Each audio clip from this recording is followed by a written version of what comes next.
Can you make tea out of mulberry leaves? Mulberry tea is a common herbal infusion in Japan, and I've heard that it tastes very similar to green tea. In this episode, we're going to taste some mulberry tea and see how it compares to the real deal. Let's get started. Okay, so we have something new to try today. This is actually not a type of tea at all. It is made from Japanese mulberry leaves. So this is a concept that was first introduced to me when I visited the farmer Mr. Kawaji in southern Japan. And I learned that not only was he harvesting tea on his fields, but also mulberry leaves. And he processed them in a similar way to a sencha, for example, to make this, I'm going to call it an herbal tea. You can also call it a tisane if you'd like. And if you've seen the last video we posted on a matcha or Japanese sweet tea, you'll know that I'm kind of searching around for an herbal infusion that can replace green tea, because green tea has a lot of caffeine in it, and I'm looking for something that I can drink in the evening time that has like a similar taste to green tea, or maybe just another taste that I enjoy. So this is a candidate that's been often recommended to me, and that's mulberry tea leaves, kind of steamed, rolled, dried in a similar way to what you would have with a sencha. The leaves actually don't look too dissimilar from a sencha. I would say the stems are maybe a little bit thinner, a little bit darker. There's a bit more of them. But yeah, if you showed this to me and said it was a sencha, I mean, I'd kind of maybe take your word for it. If I looked a little bit more closely, I would notice that the stems are a bit different. The veins of the leaves are a little bit different. So there are some differences between this and a sencha, but overall the leaves look pretty similar. So let's go ahead and put in about 5 grams into the teapot. I'm using a little bit of a different teapot because I have another teapot I really like that's an unglazed clay, but I don't want to season it with mulberry flavor, so then it's going to affect my Japanese tea brewing. I'm going to go ahead and use 70 degrees Celsius water, which I've been using for other herbal infusions. I think in general these can stand up to a slightly higher temperature. So I'm just going to treat this like a sencha. I think it's going to be an interesting experiment. Brew it with a very similar leaf to water ratio, brew it with similar temperature water, and the brewing time of 1 minute, and just kind of see how this compares to the flavor of a typical sencha.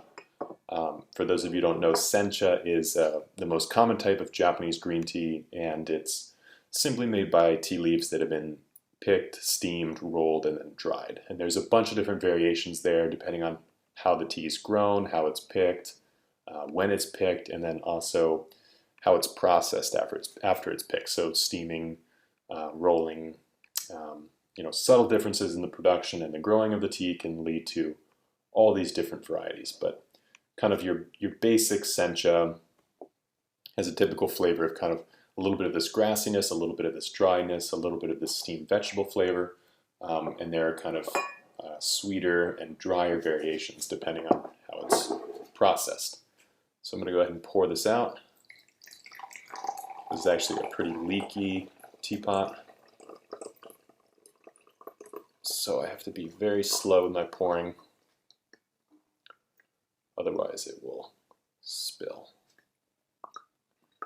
Okay, so I'm really interested in this actually. I want to kind of pretend that this is a sencha and kind of see what I notice. Because this tea is often compared to a sencha, and to be honest, I'm a bit skeptical, but we're going to give it an honest chance. So looking at the leaves, they're actually a lot darker than sencha leaves. So they got much greener when they're brewed, a little bit darker. They're actually, this is interesting, they're actually like a little bit slippery as well. Can we get a smell? Yeah, very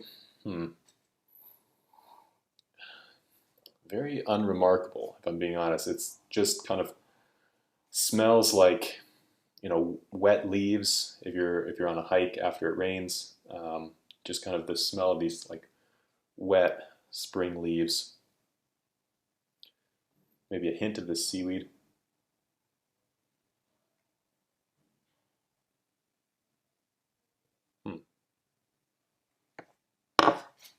Yeah, it's interesting. It's interesting, this kind of slippery consistency of the leaves. Not sure why that is. But let's go ahead and have a taste of the tea. The color, very similar to Essentia. Mostly yellow, mostly yellowish gold with a tiny hint of green to it, I would say. It doesn't really show up in the video, but I'm looking at a tiny little greenish glow to it.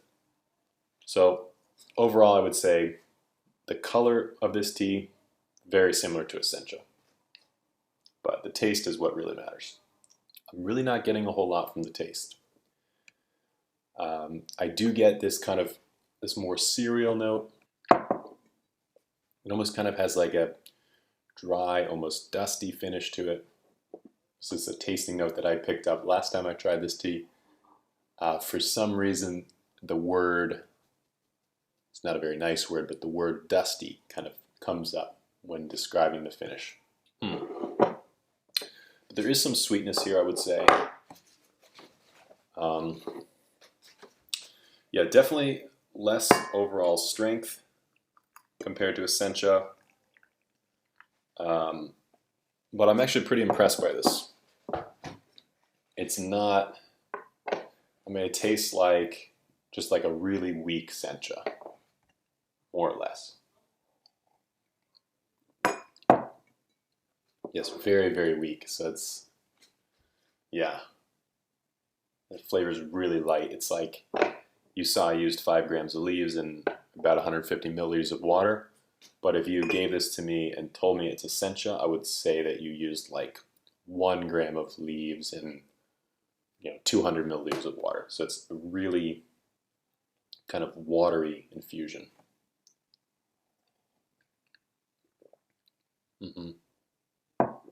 Yeah, that's definitely what it is. It's like if you took Essentia and kind of added 3 parts water to it or something like that.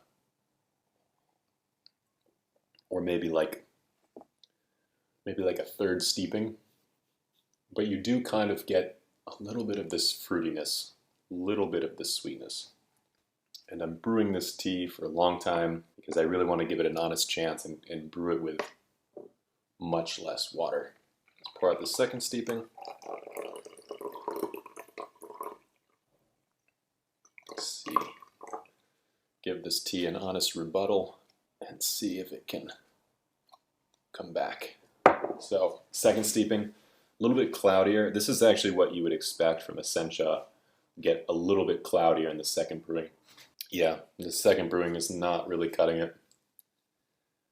It gets a lot drier. It gets a little bit dustier. I don't really know how to describe that any further. It's just kind of, but it's funny because when you look at tea leaves growing on the tea plant and you pick them and you sometimes taste them, there's not a whole lot that makes the leaf special upon first glance. So you're kind of wondering, why is this tea so special? Why do we make tea out of these leaves and not other leaves? And this tea is kind of an example of what really makes the tea plant special, and that's kind of how it transforms through the processing. These leaves are very similar if you look at both of them growing, but there's something about the tea plant specifically that just kind of, once you start to process it, once you start to roll the leaves, dry them, they really kind of have this explosion of flavors that I really enjoy. And I'm not getting that here. It's just not a very special drink. It's not so bad though. It definitely, if you're really trying to cut back on caffeine, maybe in the afternoon, this is kind of the best option I've ever had for a caffeine-free alternative to a green tea, because the flavor is much weaker, but it's still kind of plays almost in the same realm. Like you don't get this kind of this raw power, you don't get this steamed vegetable flavor, but you do get some of the more like starchier notes, I would say. And you do kind of get that interplay between the bitterness and the sweetness, but you really need some imagination to kind of describe the flavor of this tea because it is just very light. So I hope you all enjoyed this. If I were to select a tea to replace green tea in the afternoon, it would be this one, but that being said, nothing really compares to the real deal. So at some point in the future, I'd like to do a side-by-side comparison between this tea and sencha. So stay tuned for more videos, and if you have any questions or suggestions, please feel free to leave those in the comments below. But until then, we'll see you guys next time.